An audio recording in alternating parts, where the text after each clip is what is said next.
राहुल को आज ऑफिस से निकलते बहुत देर हो गई। ऑफिस में आज बहुत सारा काम था। रात के 11 बज गए थे। राहुल सुनसान रोड पर गाड़ी चला रहा था। नेहा, उसकी पत्नी, घर पर अकेली थी। इसी सोच में घर जल्दी जाने के लिए उसने अपनी गाड़ी का स्पीड बढ़ाया। तभी अचानक एक लड़की उसकी गाड़ी के सामने आ गई और वह गाड़ी से टकरा गई।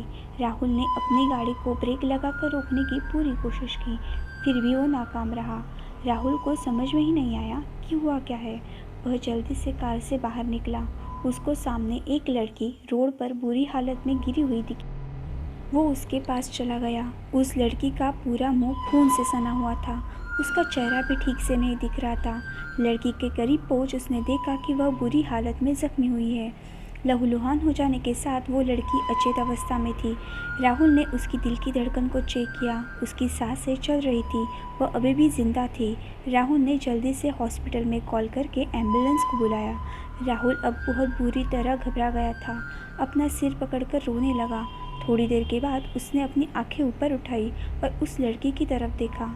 वहाँ पर देखते ही उसकी आंखें धरी की धरी रह गई, क्योंकि वहाँ पर कोई भी नहीं था। उनको कुछ समझ में नहीं आ रहा था। वह लड़की गई तो गई कहाँ? इस हालत में कोई दूसरा चल तो क्या अपनी आँख भी नहीं खोल सकता था, पर वह लड़की वहाँ पर नहीं थी। राहुल को पता चला कि यहाँ से निकलने में ही भलाई है। वो वहाँ से जल्दी से उठकर गाड़ी में जाकर बैठा और अपने घर की तरफ निकला। पूरे रास्ते वह उसी एक्सीडेंट हुई लड़की के बारे में सोच रहा था। जब वह घर पहुँचा तब उसकी पत्नी सो रही थी।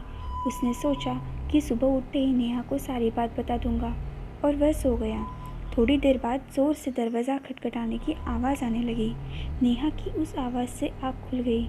उसे लगा कि राहुल ऑफिस से आया होगा, लेकिन जब उसने अपनी बगल में राहुल को सोते हुए देखा तो वह चिंता में पड़ गई। जब राहुल को उठाने की कोशिश कर रही थी तभी उसको पता चला कि राहुल को तेज़ बुखार आया हुआ था। तब तक दरवाजे की आवाज़ आनी भी बंद हुई।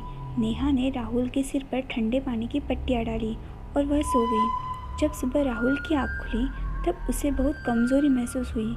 उसे लगा कि जो भी कल रात हुआ वो बहुत ज़्यादा काम के प्रेशर और थकान की वजह से भ्रम हुआ होगा। इसी बात को सोचकर वह फिर से आराम करने के लिए सो गया। नेहा सुबह जल्दी उठकर राहुल के लिए नाश्ता बना रही थी। तभी किसी ने फिर से दरवाज़ा खटखटाया। वह आवाज़ सुनते ही नेहा फिर से घबरा गई, क्योंकि उनका घर शहर से काफ़ी दूर था और इनके घर में कोई ज़्यादा आता जाता नहीं था। नेहा और राहुल बस दोनों ही घर में रहते थे। हिम्मत जुटाकर नेहा ने दरवाज़ा खोला तो एक सुंदर लड़की दरवाजे के सामने खड़ी थी। उसने अपना नाम प्रिया बताया और नेहा से कहा कि मैं पास वाले गांव में रहती हूँ, मुझे पैसों की सख्त ज़रूरत है, पर मैं शहर नहीं जा सकती। क्या आप मुझे कोई काम दिलवा सकती हैं? मैं आपकी कोई भी मदद करने के लिए तैयार हूँ। नेहा दिन भर घर में अकेली रहती थी। कोई साथ होगा, यह सोचकर नेहा ने उस लड़की को घर के अंदर बुलाया। नेहा ने प्रिया से पूछा, क्या तुम मुझे घर के काम में मदद कर सकती हो? उस लड़की ने तुरंत यहाँ कर दिया, पर उसने ये भी कहा कि मेरे माँ बाप न होने के कारण मेरे पास घर नहीं है। क्या आप मुझे घर में रहने की इजाज़त दे सकती हैं? कल हुए हादसे के बाद नेहा ने उस लड़की को अपने घर में ही रखना ठीक समझा, क्योंकि अब उसे अकेले में रहने में बहुत डर लगने लगा था। नेहा प्रिया को क्या काम करने हैं वह बताकर राहुल को देखने के लिए अपने रूम में चली गई। नेहा ने राहुल का टेम्परेचर चेक किया। अब उसका बुखार काफ़ी हद तक कम था। नेहा राहुल को लेकर कुछ ज़्यादा ही पॉजिटिव थी।